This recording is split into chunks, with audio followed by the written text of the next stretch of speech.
नमस्कार, आपका scientific health में स्वागत है। आज की वीडियो होगी आर्थराइटिस पर, जिसे आम भाषा में गठिया या गठिया वात बोलते हैं। आयुर्वेद में यह आम वात के नाम से जाना जाता है और आज हम चर्चा इसी पर करेंगे, जो आयुर्वेद के दृष्टिकोण से होगी। आम वात का मतलब होता है कि हमारे जितने भी जोड़ हैं, वहाँ जो मांसपेशियाँ हैं, वहाँ आम जमा हो गया है। आम एक विषैला पदार्थ है जो अपच यानी इनडाइजेशन के कारण उत्पन्न होता है और जोड़ों में जमा हो जाता है और फिर वहाँ पर यह सूजन यानी शोथ, जिसे इंग्लिश में इन्फ्लेमेशन कहते हैं, पैदा करता है। वात का फ्लो इसके कारण रुक जाता है, जिसकी वजह से जोड़ों में अकड़ाहट और दर्द होता है। मेडिकल साइंस का मानना है कि यह एक ऑटो इम्यून डिजीज़ है जो कि हमारे टिश्यूज़ पर अटैक करती है और उन्हें मारती रहती है, जिससे ये सभी समस्याएं पैदा होती हैं। लेकिन आयुर्वेद कुछ इसके अलग कहता है, क्योंकि आयुर्वेद सीधे ही रोग की जड़ पर वार करता है और उसे वहीं से ठीक करने की प्रक्रिया शुरू करता है। आमतौर पर इसके लक्षण इस प्रकार होते हैं। सुबह के समय जब इसका मरीज सोकर उठता है तो उसके जोड़ों में काफ़ी दर्द होता है, अकड़न होती है सभी जोड़ों में, जैसे कंधा, कमर, हाथों के जोड़, पैरों के जोड़ों में, उंगलियों इत्यादि में। शरीर में थकान महसूस होती है, कमजोरी महसूस होती है, भूख कम लगती है, यानी शरीर में अग्नि तत्व की कमी होती है, अग्नि मंद होती है, जिसके कारण इनडाइजेशन होता है और इससे आम बनता है। कभी कभार बुखार जैसा भी महसूस होता है, नींद भी कम आने लगती है, जिससे शरीर में सुस्ती सी बनी रहती है, काम करने में मन नहीं लगता। कुछ केसों में देखा गया है कि त्वचा, आँखें और हार्ट पर भी इसका असर पड़ता है। एलोपैथी में इस रोग के लिए जीवन भर दवा खाने की सलाह दी जाती है, लेकिन आयुर्वेद क्या कहता है, अब उसे देखते हैं।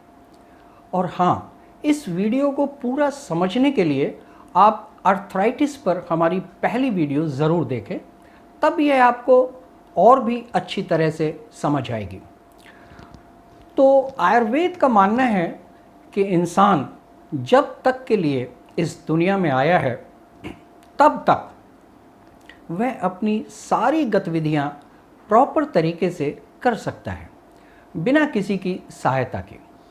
परंतु उसे इसके लिए इन 3 बातों पर विशेषता से ध्यान देना होगा। पहला आहार, दूसरा विहार और तीसरा औषध। आहार में उसे क्या खाना चाहिए, क्या नहीं खाना चाहिए, कितना खाना चाहिए, कब खाना चाहिए और कैसे खाना चाहिए, इन बातों को ध्यान में रखना होता है। जैसे अगर अस्वस्थ हैं तब क्या खाना है और क्या नहीं, इस पर विशेषता से आयुर्वेद गौर करने को कहता है। दूसरा आता है विहार, यानी आप अपनी दिनचर्या में वॉकिंग, एक्सरसाइज, योगा, प्राणायाम एक्सेट्रा इन डेली रूटीन को करें। और तीसरा है औषध, यानी दवाइयाँ।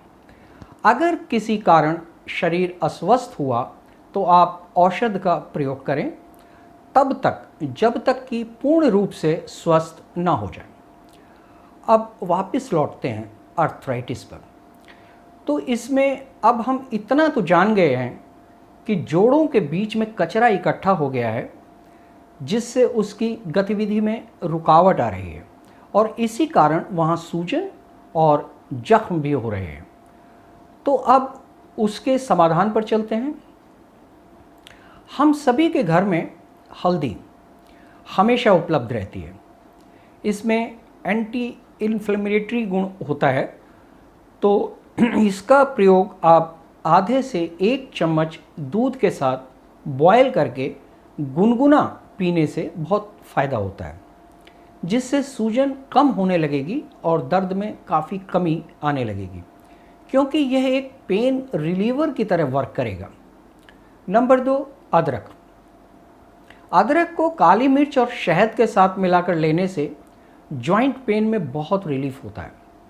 नंबर 3, अश्वगंधा, मेथी दाना और सहजन की पत्तियों का डिकॉक्शन सुबह शाम लेने से सूजन और दर्द में बहुत लाभ मिलता है।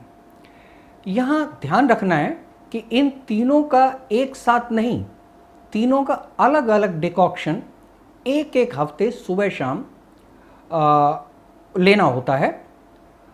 अरंडी का तेल और तिल के तेल की मालिश इसमें बहुत फ़ायदेमंद होती है। गेहूं की रोटी बनाएं और उसे सिर्फ एक तरफ से सेंकें, फिर जिस तरफ बिना सिका हुआ हो उस पर अरंडी का तेल और तिल का तेल मिलाकर लगाएं और हल्दी पाउडर लगाकर उसे घुटने या जोड़ पर बांध दीजिए, जिसमें आपकी सूजन और पेन को कम होंगे और उसकी अकड़न भी बहुत फर्क पड़ेगा और घुटने की गतिविधि में भी इम्प्रूवमेंट होगा। 6, रॉक सॉल्ट यानी सेंधा नमक को गर्म पानी में डालकर उसकी टकोर करें या उसमें उस हिस्से को डुबाकर सिकाई करें तथा उसके बाद कपड़े से पोंछकर उस पर तिल या अरंडी का तेल लगाकर उस पर क्रैप बैंडेज बांध दें, जिससे उसमें ठंडी हवा ना लग पाए। आप देखेंगे कि इस क्रिया से आपके घुटने या जोड़ों में बहुत आराम मिलेगा। ऐसा लगातार करने से इस रोग में काफ़ी फ़ायदा होता है और घुटने अच्छी मूवमेंट करने लगते हैं। 7वां, अरंडी के तेल को गर्म करके उसमें थोड़ा रॉक सॉल्ट मिलाकर आराम से जॉइंट पर मालिश करें और उसके बाद गर्म रेत की पोटली से सिकाई करें। आप देखेंगे 3-4 दिन में ही आपकी सूजन खत्म हो जाएगी, दर्द में आराम मिल जाएगा और घुटनों या जोड़ जो भी हैं उसकी गतिविधि में बढ़ोतरी होगी। 8वां, जानु बस्ती। यह आयुर्वेद का पंचकर्म का एक पार्ट है जिसमें जॉइंट को प्रॉपर लुब्रिकेंट देने के लिए किया जाता है, परंतु इसे किसी योग्य शिक्षक से सीखकर ही तब खुद घर पर करना चाहिए। अब इस रोग में खान पान कैसा हो इसे जान लेते हैं। आयुर्वेद कहता है कि जिन भी चीज़ों से कफ बढ़ता है या आम संचय होता है उन चीज़ों को नहीं खाना चाहिए, जैसे उड़द की दाल, राजमा, चावल, काले चने, अरवी, सरसों का साग, भिंडी, आलू, इन सब चीज़ों को अवॉइड करना चाहिए। ठंडा या बासी खाना बिल्कुल नहीं खाना चाहिए। जो भी खाएं ताज़ा और गर्म खाना खाएं। दूसरा पार्ट आता है विहार। इसमें एक्सरसाइज को लेते हैं, जिसमें सबसे अच्छी एक्सरसाइज वॉकिंग मानी जाती है, जिससे जोड़ों में फ्रैक्शन यानी घर्षण पैदा होता है और हमारे घुटनों में जो ग्रीस है जिसे साइनोवायल फ्लूइड कहते हैं उसको तरल बनाए रखता है, उसको गाढ़ा नहीं होने देता या सूखने नहीं देता। बाकी की एक्सरसाइज इसके लिए किसी योग्य फिजियोथेरेपिस्ट से जानकारी लेकर एक्सरसाइज करें। सावधानियों के बारे में जान लें, मोटापा ना बढ़ने दें, क्योंकि मोटापा बढ़ने से ही जॉइंट्स पर जोर पड़ता है और वो डैमेज होते हैं। इसलिए वेट को कंट्रोल में रखें और बैलेंस डाइट लें। जंक फूड आदि को अवॉइड करें। अब रिवर्सल की तरफ चलते हैं, इसे देखते हैं कि इसमें क्या कुछ किया जा सकता है। तो ओल्ड एज में सिर्फ अपनी शारीरिक क्रियाएं हैं ज़्यादातर करने को होती हैं, बहुत ज़्यादा फिज़िकल वर्क नहीं होता और हमारा शरीर ठीक से कार्य करे, बस हमें इस उम्र में इतना ही चाहिए होता है। तो इसके लिए आप अपने भोजन में 50% बिना पका हुआ खाना, मतलब फ्रूट्स और कच्ची सब्जियां, और 50% पका हुआ खाना लें, जिसमें गेहूं और चावल की जगह मिलेट्स हों, क्योंकि मिलेट्स में दोनों ही प्रकार के फाइबर पाए जाते हैं, घुलनशील और अघुलनशील। जो घुलनशील हैं वह फाइबर शरीर में खून के साथ मिलकर शरीर के उन जोड़ों और हिस्सों में पहुंचते हैं जहां कचरा जमा हुआ है।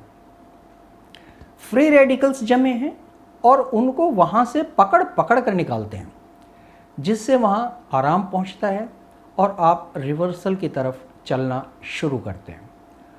और जो फाइबर अघुलनशील होता है वह आपकी आंतों को सफाई करता है, जिससे आपकी भूख बढ़ती है, पेट साफ रहता है और आपकी अग्नि बढ़ती है, जिससे इस रोग में बहुत फ़ायदा पहुंचता है।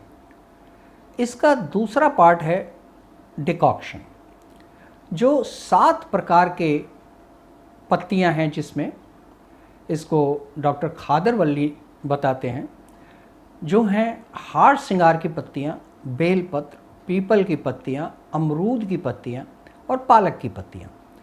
इनमें से प्रत्येक पत्ती का 1 हफ्ते सुबह और शाम आपको डिकॉक्शन बनाकर लेना है और तब तक लेते रहना है जब तक इस रोग से आपकी पूर्ण रूप से वापसी ना हो जाए।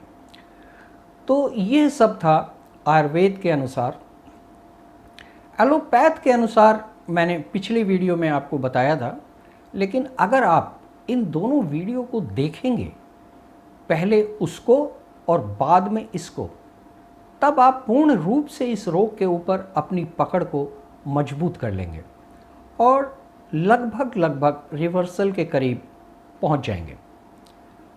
आज के लिए इतना ही, मिलते हैं अगली वीडियो में। नमस्कार।